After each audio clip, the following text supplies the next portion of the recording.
Protectors of the Grid. Chapter 29. Ben gasped for breath as he clambered over rocks and dirt after Will, but he wasn't about to complain as he followed the odd footsteps, one normal foot, one mark like a gash in the earth from Will's prosthesis. He was relieved when Will reached a rise and stood, looking around. Ben caught up and stood there, hands on knees, while he filled his frantic lungs with oxygen. How the hell do you go so fast with that thing? Pant, pant. Was it hard learning how? Hard learning how? I spent so much time falling and getting up. I hated the damn thing. It was so awkward and made me feel like a cripple. It was way worse than learning to ride a bucking horse. But then I realized how much traction it gave me, and I started to think of it like stickers. A pain to get on, but so much faster.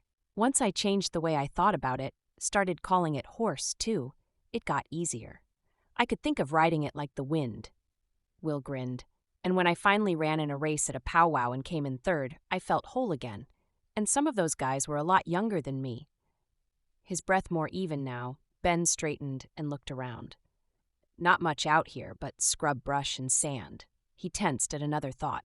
And maybe a few rattlesnakes. We're heading over there. Will pointed to a shadow in a rocky cliff above a cluster of scrub oak. Ben squinted but could see nothing. What is it? A cave. See? No, right there, where the shadow is. Those bushes below it? That's a freshwater spring. We'll have shade and water while we work. They covered the remaining distance in under 10 minutes. Will did a quick sweep of the cave and the spring to make sure there were no other occupants. The cave was small at the entrance but opened up inside so both men could stand up straight and not quite touch the ceiling with their fingertips. Ben looked around. So this cave has been used before. The walls were covered with drawings of antelope, buffalo, people, hands, fire, sun, moon, kachinas. The smoke of many fires had dulled their colors. It was impossible to tell how old they were. A thrill of energy ran through Ben, and his skin crawled with god bumps. Many times. Will looked up, studied Ben's face. Those are tales for another time. We have things to do. Let's set up the space. He pulled things from his pack, a bundle of white sage, a lighter, a turtle shell rattle, a beaded deerskin pouch, a wicked-looking hunting knife, a bag of trail mix, a bottle of smart water. Here, he handed the rattle to Ben. Rattle as much of the cave as you can see. It goes way back to a tunnel, but you won't be able to see more than a few feet. Kachi always did this, but I never understood why. Sound is a vibration that affects energy, percussive sound especially. If there's any dense or heavy energy here, it'll be loosened so that when I sage, it'll all be cleared. Plus, he grabbed Ben's arm to make sure he was listening. Plus, it acknowledges the spirits that live here and puts everyone on alert that we're doing sacred work. Pay attention. What do you see? What do you feel? What do you know? Ben took the rattles reluctantly and fumbled somewhat until he found the rhythm. As he relaxed, the hypnotic sound began to echo off the walls and marry every new shake, a circular symphony that expanded his sense of himself. He thought he heard chanting, but could never catch where the sound was coming from. Dust was puffing from the floor of the cave as though from the feet of many dancers, but he was the only one there. Will was still at the mouth of the cave. Ben could smell the clean scent of sage smoke now, but there were other smells that tugged at his consciousness. Roasting venison, tobacco, sweaty bodies, blood. The dim light flickered. From the corners of his eyes, Ben could see shapes moving about, but when he looked directly, nothing was there. Except the dust was still poofing from the floor. When he heard the yell, Ben froze. Key! Key! The cry bounced off the walls, the rough rock of the ceiling, the hard-packed earth of the floor. Ben felt it as well as heard it. He also felt the stillness as the spirit warriors waited for his response. Yes, it was time he acknowledged them. Ben threw back his head and let loose the same cry. Kee-yee-yee, kee, and again, kee-yee-yee. Will had appeared from around the corner after the first yell. After the second one, he grinned real big. Aho, brother, aho. Ben, his eyes dazed and distant, shook the turtle shell violently from the ground to the sky, ending with an aho that was strong and clear. Will looked around the dim interior, noted with no surprise all the dust still lingering in the air, closed his eyes a minute, then nodded. Good job, Ben. What else do you see? Feel? No?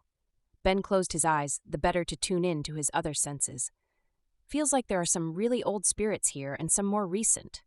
Ben's eyes were still closed, but his brows flew up. I see you, Will. God, you look like you're dying. You're under a blanket, so I can't see, but your leg is already gone. The stump isn't fully healed. There is an old man with you. Seems to be a medicine man. There are others who come and go. There's a man older than you, but not as old as the medicine man, and there's a guy who looks like you, but a little younger? Will stood straight, threw his shoulders back, and crossed his arms over his chest. You're seeing my father, my younger brother, and old Icy. I don't know, can't remember whether anyone else was there. Yes, I see others. I see 3 other men about your age. They are in bodies, praying into the fire. But behind them I see spirits. I can't count them all. I see a full eagle headdress on one, a buffalo head on another. One man with a claw necklace has a sort of a sacred staff, but man, Ben shivered.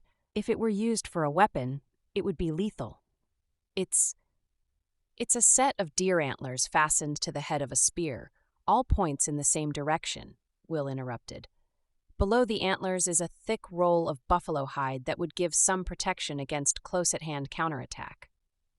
Ben closed his gaping mouth and took a deep breath while Will continued. That sumbitch is heavy. If you needed to take someone out, you'd have to run it into them. But it never comes to that. The power in that staff is its own protection. You know these guys well? I do. They are ancestors who come from a different dimension when we call. They bring life energy, awareness of dimensions, knowledge of vibration, all kinds of good stuff. I can sure feel the energy. They're dancing full out to the beat of a huge honkin' drum.